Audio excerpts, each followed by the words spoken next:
Hello guys, welcome back to your own YouTube channel house of learning. आज की हम video में बात करने वाले हैं एक ऐसे टॉपिक की जिसके बारे में कि स्टूडेंट को हमेशा डाउट रहता है कि वो नोट्स बनाने के बारे में बात करते हैं लेकिन उनको तरीका नहीं पता होता, एक फॉर्मेट नहीं पता होता। तो आज की वीडियो में मैं आपको बताने वाला हूं कि मैंने कैसे नोट्स बनाए थे जब मैं स्टडीज़ करता था और आप कैसे उसी तरीके से अपने लिए एक इफ़ेक्टिव नोट्स क्रिएट कर सकते हैं, बना सकते हैं। उसका फॉर्मेट क्या होना चाहिए और उसी तरीके से आप किस तरीके से अपने स्टिकी नोट्स और हाइलाइटर्स वगैरह का यूज़ करके इफ़ेक्टिव तरीके से अपने नोट्स क्रिएट करेंगे। पहले मैं बताऊंगा कि आप नोट्स बनाने के फ़ायदे क्या हैं और आप किस तरीके से नोट्स बनाएंगे। सबसे पहले in this video I share with you the benefits of making notes and the methods of making effective notes. वो तरीके बताऊंगा जिससे कि आप इफेक्टिव नोट्स बना सकते हैं। So you can also make short notes and score 95%। तो आप भी क्या कर सकते हैं, अपने नोट्स बना सकते हैं और 95% स्कोर कर सकते हैं। So how can you make your own NCERT books not, यानी आप अपनी NCERT बुक्स के इफेक्टिव नोट्स के इस तरह से बनाएंगे जिससे कि आप मैक्सिमम आउटपुट जनरेट कर सकें इन मिनिमम टाइम। तो क्या होगा, सबसे पहले why it is important to make notes, ये क्यों आवश्यक है नोट्स बनाने। सबसे पहले जिस सब्जेक्ट के आप नोट्स बनाओगे उसकी नॉलेज और अंडरस्टैंडिंग बढ़ेगी। जब आप अपना हाथ का इस्तेमाल करते हैं और उसमें अपने दिमाग से की पॉइंट्स निकालते हैं बुक पढ़ करके, चैप्टर पढ़ के, तो इससे आपके क्या होता है, दिमाग की नॉलेज बढ़ती है और अंडरस्टैंडिंग, चैप्टर को समझने की अंडरस्टैंडिंग बढ़ती है। अगला फ़ायदा होता है एग्ज़ाम टाइम में कम समय में ज़्यादा सिलेबस रिवाइज़ करने में आसानी होती है। कम समय में ज़्यादा से ज़्यादा सिलेबस आप रिवाइज़ कर सकते हैं। अगला चीज़, जॉब के टाइम पर भी आप अपने नोट्स के ज़रिए, जब आप जॉब की तैयारी कर रहे हैं तो आप अपने नोट्स से रिवीजन करके एग्ज़ाम अगर देते हैं तो आप उसमें बहुत अच्छा परफॉर्म कर सकते हैं।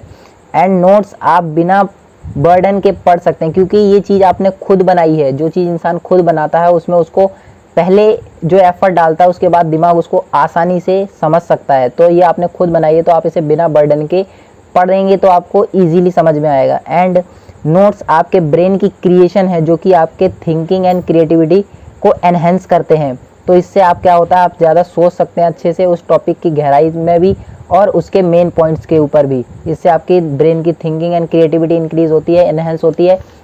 इस वजह से तो अब आप ये चीज़ें, इसके फ़ायदे सुन करके अब आपके मन में आ रहा होगा तो नोट्स बनाएं किस तरीके से, हम किस तरीके से इतने इफेक्टिव नोट्स बना सकते हैं ताकि आप भी 95% स्कोर कर सकें अपने बोर्ड्स एग्ज़ाम में और एनी अदर एग्ज़ाम, जिस भी आप एग्ज़ाम की प्रिपरेशन कर रहे हैं। तो तरीके क्या हैं, सबसे पहले ways of making effective notes. तो इफ़ेक्टिव नोट्स बनाने के तरीके, सबसे पहला काम आपको करना है वो करना है चैप्टर को अच्छे से समझे। सबसे पहले you should understand the chapter in well manner. अच्छे तरीके से आपको क्या करना है, चैप्टर को समझना है। यानी कि ये नहीं आपने बुक खोली और लगे उसके लाइन बाय लाइन सब कुछ उतारने की, ऐसा नहीं करना है। आपको क्या करना है, चैप्टर को पहले समझना है, अपने तरीके से समझना है। किसी का समझाए उन्हें, अपना दिमाग जो आपको समझाए। एक चैप्टर के सभी टॉपिक और उसके बाद जो आपको नेक्स्ट स्टेप करना है, क्या करना है, सभी चैप्टर के टॉपिक्स लिख लें और उसके सब टॉपिक्स लिखें और उन सब टॉपिक्स के भी इम्पॉर्टेंट पॉइंट। लेट सपोज ये मेरा टॉपिक है बिजनेस एनवायरनमेंट, तो मैंने ये बिजनेस एनवायरनमेंट मेरा टॉपिक है, इसके 3 सब टॉपिक हैं, यानी इनके कौन कौन से फैक्टर्स हैं जो इसको अफेक्ट करते हैं। तो इंटरनल हो गया, एक्सटर्नल हो गया। तो इस तरीके से मैं क्या, इंटरनल एक्सटर्नल, इस तरीके से मैं लिख सकता हूँ। अब एक्सटर्नल में भी इसके एग्जाम्पल लिख सकता हूँ।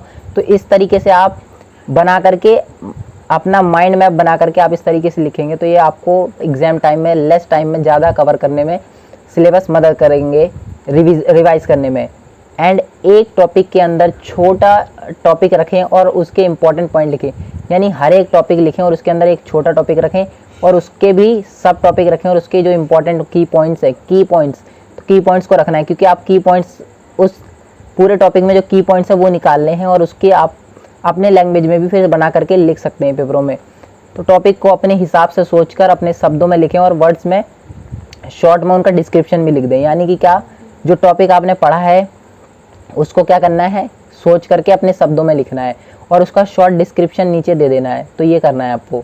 And your notes must be clean and understandable. अब ऐसे नहीं हो कि आपके नोट्स आपको खुद ही समझ नहीं आ रहे हैं तो दूसरा तो बाद में समझेगा। तो आपको क्या करना है, नोट्स ऐसे हैं जो आपको समझ आए, दूसरा समझ पाए कोई दिक्कत नहीं, लेकिन आपको ज़रूर समझ में आने चाहिए और साफ़ सुथरे होने चाहिए, क्लीन होने चाहिए। Use short forms as much as possible. तो आप अपने नोट्स बनाए तो उसमें शॉर्ट फॉर्म्स का ज़्यादा से ज़्यादा यूज़ करेंगे, तो इससे आपके नोट्स बहुत ज़्यादा शॉर्ट फॉर्म में, प्रिसाइज फॉर्म में आपको ज़्यादा से ज़्यादा कंटेंट आप एक जगह पे लिख सकते हैं। एंड निमोनिक्स का यूज़ कर सकते हैं। जैसे अगर आप बिजनेस के फंक्शन याद करना चाहते हैं तो post, DC, planning, organisation, staffing, directing, controlling, ये आप इस तरीके से ईंट पर नाचे।